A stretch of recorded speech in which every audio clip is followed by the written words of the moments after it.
দর্শক, শান্ত থাকুন। আমরা একটি গভীর দুঃসংবাদ নিয়ে হাজির হয়েছি।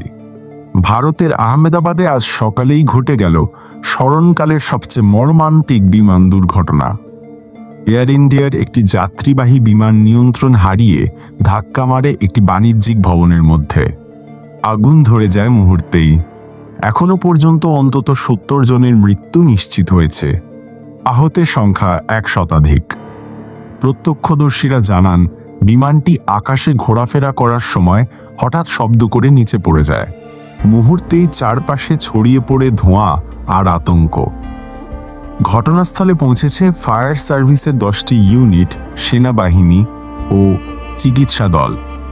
প্রাথমিকভাবে মনে করা হচ্ছে প্রযুক্তিগত ত্রুটি অথবা খারাপ আবহাওয়া হতে পারে এই দুর্ঘটনার কারণ। ভারত সরকারের পক্ষ থেকে গঠিত হয়েছে উচ্চ পর্যায়ের তদন্ত কমিটি। প্রধানমন্ত্রী নরেন্দ্র মোদী ও রাষ্ট্রপতি দ্রৌপদী মুর্মু নিহতদের পরিবারের প্রতি গভীর শোক জানিয়েছেন। আহতদের দ্রুত চিকিৎসা দেওয়ার নির্দেশ দিয়েছেন স্বাস্থ্য মন্ত্রণালয়। আহমেদাবাদ বিমান দুর্ঘটনা, মৃত 70, আহত 100-র বেশি। গোমতী মিডিয়া আপনাদের পাশে আছে সত্য সংবাদ নিয়ে। আমরা গোমতী মিডিয়ার পক্ষ থেকে নিহতদের আত্মার শান্তি কামনা করছি এবং আহতদের জন্য প্রার্থনা করছি।